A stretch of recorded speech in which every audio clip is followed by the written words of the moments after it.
खरं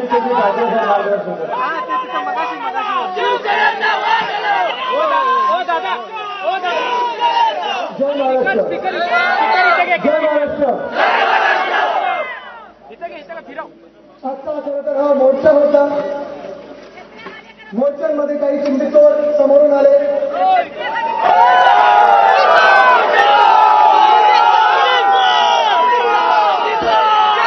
आवड आहे म्हणून खिशातून कोंबड्या पण काढल्या असतात. त्यांच्यावर जास्ती लक्ष देते, कारण जी घाण आहे त्याच्याकडे आपल्याला लक्ष द्यायचं नसतं. कचऱ्याचं विलीनीकरण करतो आपण, कधी लक्ष देत नाही. पण आज जो बालिशपणा होता त्यांचा, जो भाजपचा बालिशपणा, जो भाजपचा भ्रष्टाचार आहे, तर त्यांच्याचमुळे जगासमोर आलेला आहे. ते जरा राहू दे, स्पीकर काय करतो.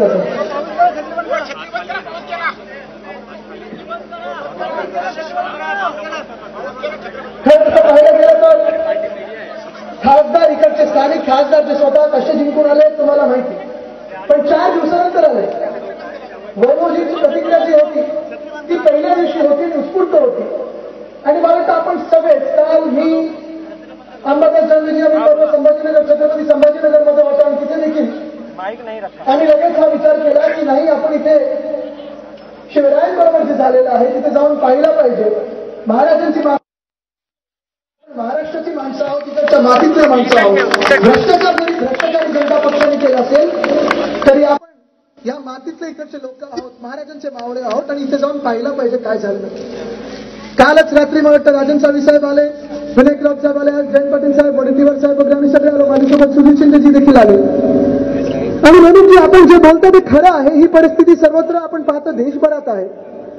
भाजपच्या राज्यामध्ये गेल्या 10 वर्षामध्ये आपण पाहत होतो.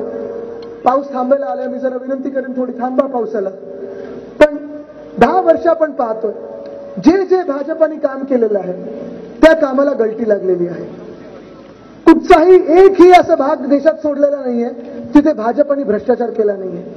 मुंबईची मेट्रो असो, आता गेल्या वर्षी आणि या वर्षी मिंदेने केलेले दोन्ही वर्षी मुंबई महानगरपालिकेतले घोटाळे असो, पुण्यातलं रिव्हरफ्रंट डेव्हलपमेंट असो, हेच काय अयोध्येमधलं आपलं भगवान श्रीरामाचं मंदिर, तिथे पण गळती लागलेली आहे. मोदी साहेबांनी ज्याचं अनावरण केलं घाईघाईत, असंच ह्या पुतळ्याचं जिथे अनावरण केलं घाईघाईत निवडणुकीच्या आधी, तसंच जगाला दाखवलं की मीच केलं हे दाखवायला. म्हणून ज्या मंदिराचं ज्याच्यासाठी कारसेवकांनी आपले जीव दिले, शिवसैनिकांनी आपले जीव दिले, आंदोलनं झाली 20 वर्ष, जे काही चालू होतं अयोध्येमध्ये आणि देशभरात, त्याच्यावर आपण बघितलं पाणी फेरायला अक्षरशः बिमल पटेल नावाचा एक आर्किटेक्ट आणि मोदी साहेबांची जी सगळी लोकं होती त्या मंदिरात देखील काय करून ठेवलेलं आपण पाहिलेलं आहे. मग दिल्ली असेल, केदारनाथचं 300 केजीचं सोन्याचा घोटाळा असेल, हे आहे संसद भवन, नवीन संसद भवनात देखील पाणी तुंबायला लागलेलं आहे. जे खासदार आहेत या पहिल्या पावसात तिथे अडकले होते. आणि हेच नाही तर दिल्लीच्या एअरपोर्टचं छत पडलं. ठीक आहे कॅमेरावाला जाऊ दे. दिल्लीच्या एअरपोर्टचं छत पडलं. कुठेतरी रेल्वेचा कुठचा रोज ऍक्सिडेंट होतोय. मुंबई गोवा महामार्गाचे गडकरी साहेब आपल्याला सांगत असतात की स्वतः विकास पुरुष आहे. 5 मिनिटात आम्ही 5 किलोमीटर बनवतो. गडकरी साहेब कधीतरी या आणि मुंबई गोवा महामार्ग तुम्ही ज्यांना कॉन्ट्रॅक्ट दिले, तुमच्या मित्रांना जी टेंडर दिलेत, जरा स्वतःच्या डोळ्यांनी येऊन पहा. मुंबई नाशिक महामार्ग असेल, मुंबई अहमदाबाद महामार्ग असेल, आणि तेच काय तर हा जो पुतळा होता ह्याचं कॉन्ट्रॅक्ट कोणाला दिलं होतं? या भाजपवाल्यांनी, या मिंदे सरकारनी, या खोके सरकारनी. हे आज जगासमोर आलं पाहिजे. कोण होते हे आपटे? कोणाला हे 24 वर्षाचा हा पोर जो आहे, मुलगा जो आहे, तरुणांना प्राधान्य दिलं पाहिजे, मी पण समजू शकतो. पण कुठचाही एक्सपिरियन्स न असताना जो पुतळा बनवलेला आहे, आमचा दैवताचा जो तुम्ही पुतळा बनवलेला आहे, एक तर पुतळ्याचं जर तुम्ही पाहिलं असेल तर ते महाराज वाटतच नव्हते. आणि जो पुतळा तुम्ही बनवलेला आहे, समुद्रकाठी जो पुतळ्याचं तुम्ही अनावरण केलं, स्टॅच्यू ऑफ लिबर्टी अमेरिकेमध्ये 1886 साली, म्हणजे 138 वर्ष वादळ झेलत आहे, पाऊस, कधी बर्फ, सगळं काही झेलत असतं. वैभवजी जाऊन पाहण्यासारखं आहे. स्टॅच्यू ऑफ लिबर्टी 138 वर्ष तसंच तसं आहे. पण हा पुतळा 8 महिन्यात पडला. सिंधुदुर्ग किल्ला असेल, आपले अनेक गडकोट असतील, गेटवे ऑफ इंडियाला देखील छत्रपती शिवरायांचा पुतळा तिथे लावलेला आहे, अश्वरूढ पुतळा आहे. अजून काही झालं नाही. पण हा आपटे कोण आहे? हा फरार झाला कसा? जसं भाजपने त्या रेवण नावाच्या राक्षसाला बलात्काराला पळू दिलं होतं, तसं आपटेला पळू दिलं का? हे आपटे कोण आहेत, कुठे गेले, हे आम्हाला पोलिसांनी सांगितलं पाहिजे. मुख्य गोष्ट हीच राहते. काल परवाकडून आम्ही ऐकतोय की हे आपटे नावाचं जे एक तरुण माणूस आहे तो कुठच्या तरी कोणाच्या तरी मुलाचा मित्र आहे, पैसे किती काढले वगैरे ही सगळी गोष्ट आहे. पण ही सगळी जी घटना घडलेली आहे, मी आज तुम्हाला विचारत आहे, ह्या घटनेने तुम्हाला चीड आली की नाही, दुःख झालंय की नाही, वेदना झाल्यात की नाही? झाल्यात तर सगळ्यांना. आपण महाराष्ट्राची माणसं आहोत, हे आपल्या अस्मितेला चिरडायला प्रयत्न करतायत, आपल्या आत्म्याला मारण्याचा प्रयत्न करतायत, महाराष्ट्राच्या स्वाभिमानाला मारण्याचा प्रयत्न करतायत. तुम्ही ह्यांना उत्तर देणार की नाही देणार? तुम्हाला राग येणार की नाही? मिंदेंसारखं राहायचं नाही. ना तर मिंदे काय सांगतात, अरे वारा आला 45 स्पीडनी वारा आला.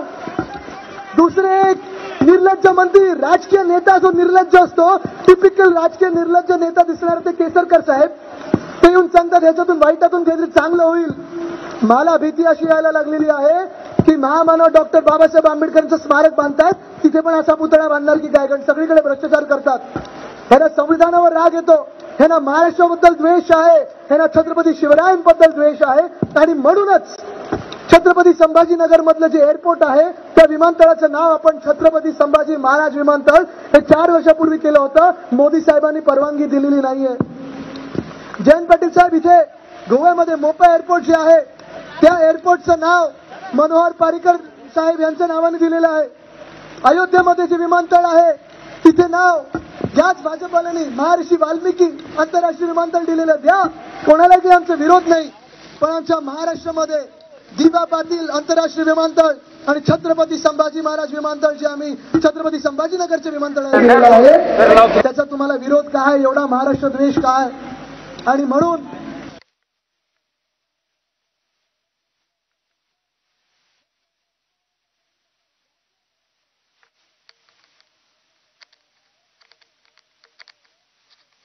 आहे समोरून अफजल येतील, अफजल खान येतील, अनेक लोक हे मोगल जे आहेत दिल्लीमधले भाजपवाले हे आपल्या रांगावर येतील, धमकवण्याचा प्रयत्न करतील, ईडी आयटी सीबीआय आपल्या समोर आणण्याचा प्रयत्न करतील. पण त्यांना डोळ्यात डोळे मिळून सांगा की आम्ही तुम्हाला घाबरत नाही, आम्ही दिल्ली समोर झुकणार नाही, झुकवं तर तुम्हाला झुकू, हा महाराष्ट्र झुकणार नाही.